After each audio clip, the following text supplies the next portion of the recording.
In the name of Allah the most beneficent and merciful. آپ دیکھ رہے ہیں پاک لیگل انفو. آج ہم بات کریں گے فنڈامنٹل رائٹس کے اوپر. قانون کا وہ مجموعہ ہے جو recognised by high degree of protection from encroachment سے اسے ہم فنڈامنٹل رائٹس کہتے ہیں. یہ کانسٹیٹیوشن آف پاکستان 1973 کے چیپٹر 1 میں آرٹیکل 8 سے 28 تک ہیں اور ان کو مہیا کرنے کی بھرپور کوشش کی جاتی ہے. آرٹیکل 8: کوئی قانون رسم و رواج ایسا نہیں بنایا جائے گا جو بنیادی حقوق کے خلاف ہوگا. اگر بنا بھی دیا جائے تو وہ وائڈ تصور ہوگا. Article 9: security of person. کسی بھی شخص کو اس کی زندگی اور آزادی سے نہیں روکا جائے گا. Article 10: safeguard as to arrest and detention. کسی شخص کو بغیر اطلاع کے گرفتار نہیں کیا جائے گا. گرفتار شدہ شخص کو اس کی مرضی کے لیگل پریکٹیشنر سے مشورہ لینے اور ڈیفینڈ کرنے سے نہیں روکا جائے گا. ہر گرفتار شدہ شخص کو گرفتاری کے 24 گھنٹے کے اندر اندر قریبی مجسٹریٹ کے سامنے پیش کیا جائے گا. گرفتاری والی جگہ سے مجسٹریٹ تک سفر میں جو ٹائم استعمال ہوگا ان 24 گھنٹوں میں شامل نہیں ہوگا. مجسٹریٹ کی اتھارٹی کے علاوہ کسی شخص کو کسٹڈی میں نہیں رکھا جائے گا. اس میں پاکستان کی سالمیت سیاست کرنے، سیکورٹی، دفاع، مینٹیننس آف سپلائز اور سروسز، ایکسٹرنل افیئرز کی صورت میں گرفتار کیا جا سکتا ہے. اور 3 ماہ کے اندر اندر ایک مناسب ریویو بورڈ کے سامنے گرفتار شدہ شخص کو سنا جاتا ہے. لیکن 3 ماہ سے زیادہ ہونے کی صورت میں اس شخص کو کسی واضح وجہ کے تحت ڈیٹینشن میں رکھا جاتا ہے. مثلا اینمی آف پاکستان یا اینٹی نیشنل ایکٹیوسٹ ہو سکتا ہے. ریویو بورڈ کیا ہے؟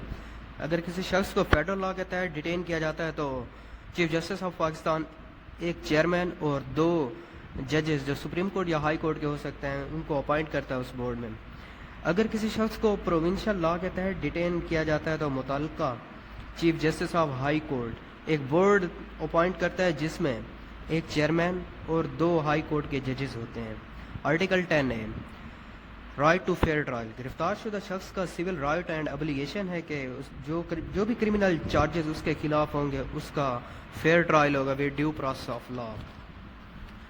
Article 11: slavery, force labour extra prohibited. Pakistan کا کوئی بھی قانون human trafficking, slavery, force labour کی اجازت نہیں دیتا. 14 سال سے کم عمر کے بچوں کو فیکٹری، مائنز یا کسی بھی خطرے والی ملازمت نہیں دی جا سکتی. Article 12: protection against respective punishment. کوئی شخص ایسا کام کرے جو اس وقت قانون میں نہیں تھا اس جرم کی سزا اس کو نہیں دی جائے گی. مزید کس شخص کو ایک مخصوص جرم کے قانون میں لکھی گئی سزا سے زیادہ سزا نہیں دی جائے گی. Article 13: protection against double punishment and self incrimination. کسی شخص کو ایک جرم کے ایک سے زیادہ دفعہ سزا نہیں دیں گے اور نہ ہی ملزم اپنی گواہی خود دے گا. Article 14: inviolability of dignity of man extra. کسی شخص کو ایویڈنس ایکسٹریکٹ کرنے کے مقصد سے ٹارچر نہیں کیا جائے گا. ڈگنیٹی آف مین میں اس کی ہوم پرائیویسی آ جاتی ہے جو کہ انوائلیبل ہے. Article 15: freedom of movement extra. ہر شخص پاکستان کے اندر اور باہر آ جا سکتا ہے اور رہائش پذیر بھی ہو سکتا ہے اگر پبلک انٹرسٹ کو مد نظر رکھتے ہوئے کوئی پابندی نہ لگائی گئی ہو. Article 16: freedom of assembly. ہر شخص پبلک آرڈر کو مد نظر رکھتے ہوئے اسلحہ کے بغیر پرامن گیدرنگ کر سکتا ہے. Article 17: freedom of association. ہر شخص ایسوسیشن یا پولیٹیکل پارٹی بنا سکتا ہے. اس میں پاکستان کی حاکمیت، سالمیت، پبلک آرڈر اور موریلٹی کے خلاف چیزیں نہ ہوں. اگر ان کی خلاف ورزی کرے گا تو وفاقی حکومت 15 دن کے اندر اندر اس پارٹی کو ڈکلیئر کرے گی اور سپریم کورٹ میں ایک ریفرنس دائر کرے گی جو کہ فائنل تصور ہوگا. مزید ہر پولیٹیکل پارٹی قانون کے مطابق سورسز آف فنڈز کے بارے میں اکاؤنٹیبل ہوگی. Article 18: freedom of trade, business اور پروفیشن. ہر شہری قانون کے مطابق free competition profession by licensing system میں ٹریڈ کر سکتا ہے. مزید فیڈرل یا پروونشل گورنمنٹ کے اشتراک سے بھی کاروبار کر سکتا ہے یا بزنس پرائیویٹلی بھی کر سکتا ہے، انڈسٹری بھی لگا سکتا ہے. Article 19: freedom of speech extra. ہر شہری کو فریڈم آف ایکسپریشن اور فریڈم آف اسپیچ دیا گیا ہے. پریس بھی آزاد ہے مگر وہ اسلام، پاکستان کے دفاع، سالمیت، سیکورٹی اور دوسرے ممالک سے اچھے تعلقات، morality, public order, decency, contempt of court جیسے جرائم نہ کریں. Article 19A: right to information. ہر شہری کو عوامی اہمیت کے حامل معاملے کی معلومات کا حق حاصل ہے. Article 20: freedom to press, religion and to manage religious institution.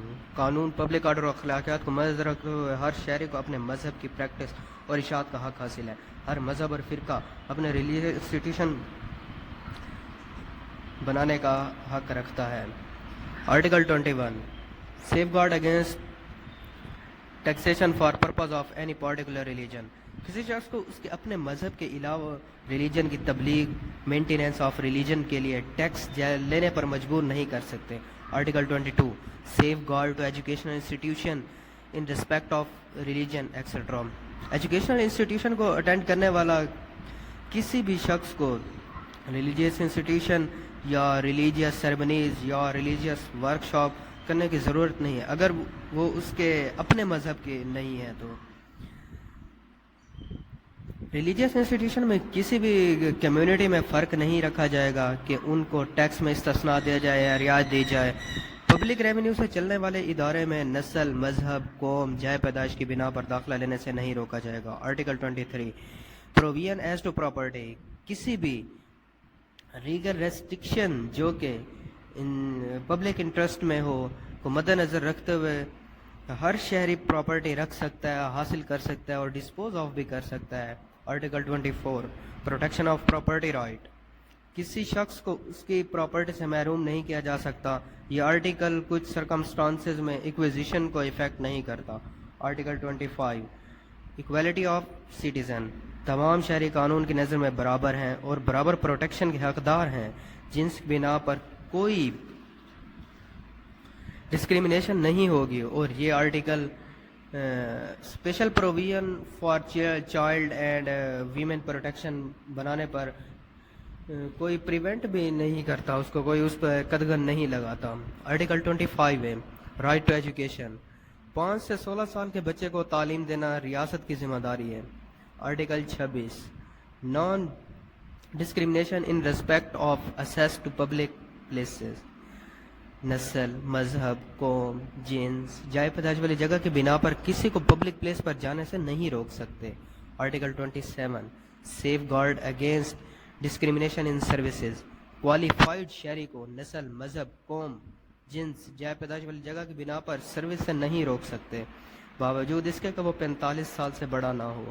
Article 28 preservation of language script and culture کسی بھی حصہ کے شہری جن کے ڈسٹنکٹ لینگویج ہے یا ان کا کلچر یا اسکرپٹ ہے ان کا حق ہے کہ اس کو پریزرو کریں اور پروموٹ کریں اور اس مقصد کے لیے وہ انسٹیٹیوشن بھی قائم کریں. Thank you. اگر آپ کو یہ انفارمیشن یوزفل لگی ہو تو چینل کو سبسکرائب کریں. اللہ حافظ.